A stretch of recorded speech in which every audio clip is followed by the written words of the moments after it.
From flaming fenders to in-car toilets, today's journey takes us through the annals of automotive what-ifs. We've scoured the history of vehicular ventures to bring you 10 bizarre car innovations that, for better or worse, never made it to the mainstream. First up, we have the Horsey Horseless Carriage. Imagine trying to merge the old with the new by strapping a faux horse head onto the front of a motor vehicle. That's right, in a bumpy transition from horse-drawn buggies to cars, some 1899 visionaries thought, why not ease the good folks into the future with something familiar?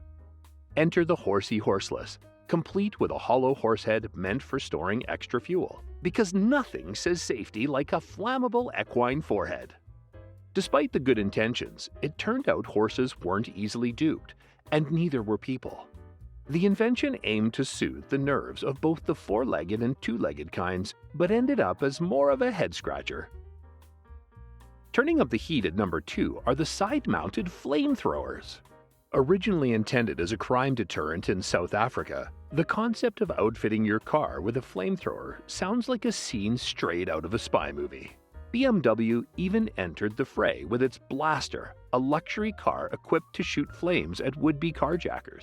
This fiery feature was no small flicker, casting a man-high fireball to ward off attackers or, rather bizarrely, safari animals too curious for comfort. But as you might imagine, the legality and ethics of driving around with what is essentially a mobile barbecue grill were, well, hotly debated. The United Nations isn't a fan, labeling flamethrowers more torture device than personal protection. And while the Blaster claimed to blind rather than kill, it's a fine line between self-defense and roasted perpetrator. Rolling in at number 3 is quite the convenience concept, or so it seemed, the in-car toilet. Yes, you heard that right. In 1947, Cadillac introduced a vehicle equipped with a real working toilet, aimed at tackling long, uninterrupted journeys. The idea was simple: keep driving without any pit stops. While this might have seemed like a dream for long-haul travelers, the reality was less than glamorous. Imagine trying to find space for a toilet in a car, then dealing with the aftermath.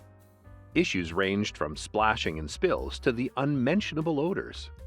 The notion of privacy, or lack thereof, in a packed car also made this innovation less appealing.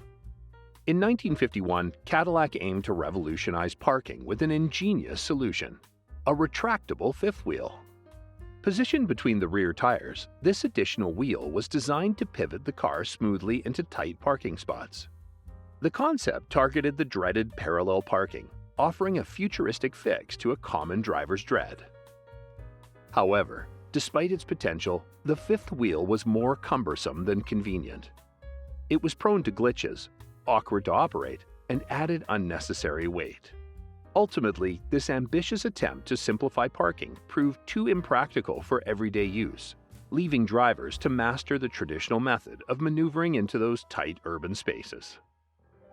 In the 1960s and 70s, the dream of seamlessly transitioning from land to water captivated the imagination with the advent of the amphibious car. Manufacturers from Porsche to Land Rover dabbled in designs that allowed drivers to commute on land and then venture into lakes or rivers without switching vehicles. The most notable of these was the Amphicar 770, a vehicle that could reach 70 miles per hour on land and 7 miles per hour in water. It even boasted a presidential seal of approval, with President Lyndon B. Johnson famously using it for aquatic escapades on his Texas ranch. Despite the initial splash, the amphibious car faced practical challenges. Its dual nature meant it was a jack of all trades but master of none, struggling to excel as either a car or a boat. High maintenance, the need for greasing after aquatic journeys, and vulnerability to erosion were just some of the issues. By 1968, with changing regulations and a lack of clear market direction, production ceased, leaving the Amphicar as a rare collectible relic of an era when the sky, or the sea, was the limit in automotive innovation.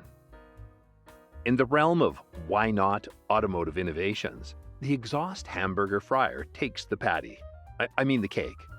Dreamed up as a quirky entry to a design competition, this device is essentially a metal burger caddy attached to the car's exhaust pipe.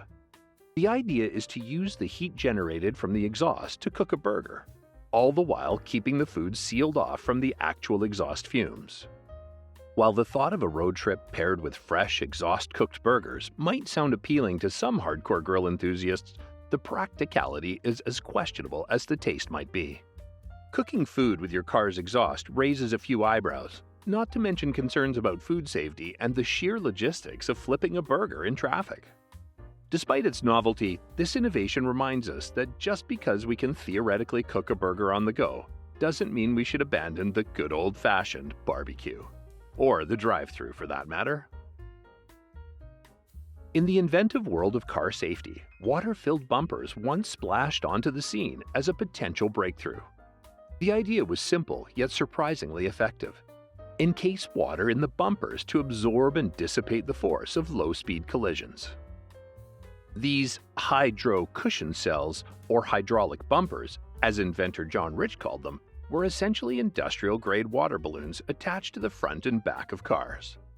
In practice, these bumpers showed promise, especially in the demanding world of taxi fleets in cities like New York and San Francisco.